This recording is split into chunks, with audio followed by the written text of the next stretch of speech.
A delação premiada contraditória. Uma reviravolta inesperada. Segunda tese de nulidade, focou na delação premiada do colaborador Mauro Cid, que, de acordo com Pereira, apresentou uma série de inconsistências ao longo de seus mais de 10 depoimentos. O advogado destacou que, nos primeiros depoimentos, em particular o de 11 de março de 2024, as declarações de Cid eram condizentes com a verdade, negando qualquer envolvimento de Ferreira Lima em reuniões na residência do general Braga Neto ou em planos de golpe, além de refutar qualquer ato de violência. No entanto, o cenário mudou drasticamente após o depoimento de 19 de novembro de 2024. A Polícia Federal solicitou a prisão de Ferreira Lima e a Procuradoria-Geral da República, em um tempo recorde de 1 hora, emitiu um parecer favorável à prisão. O ministro relator convocou uma nova audiência para 21 de novembro de 2024. E foi nesse momento que a reviravolta ocorreu. A sutil coerção, um lembrete, que mudou tudo antes do início da audiência de 21 de novembro de 2024, o ministro relator proferiu um lembrete a Mauro Cid, cujas palavras, segundo Pereira, foram decisivas para a mudança de depoimento. O ministro alertou sobre uma série de mentiras e eventual rescisão que poderia englobar inclusive a continuidade das investigações e responsabilização do pai do investigado, de sua esposa e de sua filha maior. Pereira interpretou essa intervenção como uma clara indicação de que o ministro já havia escolhido uma verdade, demonstrando discernimento sobre o que considerava mentira, mesmo sem a existência de provas concretas, apenas com base em elementos informativos do inquérito policial. Após esse lembrete, Mauro Cid alterou completamente seu depoimento, passando a corroborar a versão contida no relatório final da Polícia Federal. Essa mudança abrupta e a forma como ocorreu, sob a sombra da ameaça de responsabilização familiar, levaram a defesa a arguir uma segunda nulidade na condução da audiência. Condução da delação e o caráter acusatório do processo penal luciano. Pereira não hesitou em questionar a conduta do ministro relator na condução da audiência de Mauro Cid, argumentando que houve uma ultrapassagem dos limites legais. Segundo a defesa, o ministro não apenas analisou os requisitos da delação premiada, mas também determinou que Cid sanasse omissões, o que, na visão de Pereira, constitui uma atribuição que deveria ser do delegado da Polícia Federal ou do Ministério Público, e jamais do ministro responsável pela delação. Essa conduta para o advogado configura uma violação evidente ao artigo 4º, parágrafo 6º, da Lei 12.850/2013, que trata de organizações criminosas e delação premiada. Além disso, Pereira invocou a decisão do plenário do STF na ADI 6.298 e suas conexas, que reafirmaram a constitucionalidade do artigo 3º-A do Código de Processo Penal, consolidando o caráter acusatório do processo penal brasileiro.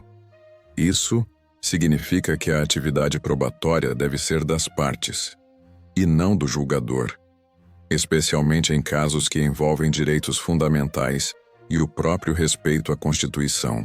A intervenção do ministro nesse contexto seria uma afronta a esse princípio fundamental. O fatóide do encontro na residência do general. Uma questão de aleatoriedade no mérito das acusações, a defesa desconstruiu a narrativa de que o encontro na residência do general Braga Neto teria sido premeditado com o intuito de planejar um golpe de Estado. Pereira apresentou evidências do próprio relatório da Polícia Federal, na página 477, um áudio do tenente-coronel Cid Conde Oliveira, que também estava no encontro, revelando a aleatoriedade do evento. No áudio, ouve-se a menção de 2 possibilidades de encontro, Ou vai lá para o Alvorada ou vai lá para 112 Bloco B. A defesa argumentou que, caso tivessem optado pelo Alvorada, o encontro com o general Braga Neto e a consequente acusação de conspiração jamais teriam ocorrido. A comprovação dessa aleatoriedade, que consta nos próprios autos da investigação, desmonta a premissa de um encontro maquinado e intencional, sugerindo que o evento foi, na verdade, uma coincidência e não um ato de conluio golpista. Viagem. Familiar a Brasília. Nada de conspiração, apenas mobília. A segunda tese de mérito abordou a segunda viagem do tenente-coronel Hélio Ferreira Lima a Brasília, que a denúncia tentou vincular a um suposto monitoramento do ministro Alexandre de Moraes e do presidente do STF. Pereira apresentou uma série de provas documentais, incluindo comprovantes de compra de mobília para os filhos e recibos de viagens de Uber, para demonstrar que a viagem tinha um propósito estritamente familiar. O objetivo era mobiliar a residência dos filhos que moram na capital. A defesa salientou que a viagem foi devidamente autorizada por seu superior hierárquico na época. A denúncia, com suas 5 linhas de referência à delação premiada, de 21 de novembro, aquela considerada mentirosa e ilegal pela defesa, tentou criar uma correlação com os dados de localização de antenas de celular, ERBs. No entanto, Pereira destacou que o próprio relatório policial indica que, em determinado momento, a ERB de Ferreira Lima se conectou a 2 antenas diferentes, demonstrando uma movimentação comum. Uma cena sem precedentes abalou os alicerces do Supremo Tribunal Federal, STF, quando o advogado Luciano Pereira, com uma audácia incomum, confrontou o ministro Alexandre de Moraes e a corte. O que se desenrolou foi um momento de rara franqueza, onde Pereira não apenas proferiu palavras que poucos ousariam, mas também apresentou evidências robustas, desmantelando a narrativa pré-estabelecida e expondo a fragilidade de fatos que até então eram considerados inquestionáveis. Sua intervenção não foi meramente uma defesa legal. Foi um ato de coragem que escancarou uma teia complexa de suposições e procedimentos questionáveis, deixando a todos os presentes em estado de perplexidade. A questão central que ecoou na sala de julgamento, e que agora ressoa em todo o país, é: a coragem do advogado Pereira é um grito de justiça ou um desafio temerário à ordem estabelecida? A essência da defesa. A Constituição como escudo ponto de partida da argumentação de Pereira foi a defesa irrestrita da Constituição Federal, que ele brandiu como o pilar fundamental do Estado Democrático de Direito. Em suas palavras, a Carta Magna não é apenas um compêndio de leis, mas a própria encarnação dos princípios de imparcialidade, devido processo legal e presunção de inocência. Ele enfatizou que qualquer desvio desses preceitos constitui uma afronta direta à justiça. O advogado reiterou que sua missão primordial era salvaguardar a palavra divina e, em segundo plano, mas com igual fervor, proteger o que ele chamou de este livro, a Constituição, que, segundo ele, é a verdadeira instituição que assegura a liberdade e a equidade no país. 4 pontos centrais na teia da investigação. A defesa do tenente-coronel Hélio Ferreira Lima, o cliente de Pereira, foi meticulosamente estruturada em torno de 4 pontos cruciais, que, segundo o advogado, inseriram seu defendido em uma investigação maquiavélica. O primeiro elo na cadeia de eventos foi o compartilhamento de um documento com o tenente-coronel Mauro Cid, um material que sugeria a possibilidade de irregularidades nas urnas eletrônicas.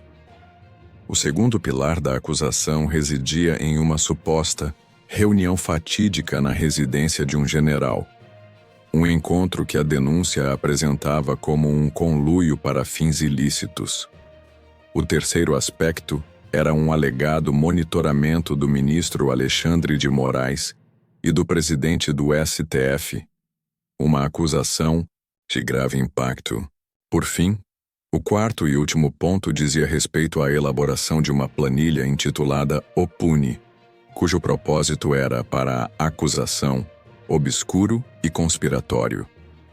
Consequências imediatas e prejuízos irreversíveis.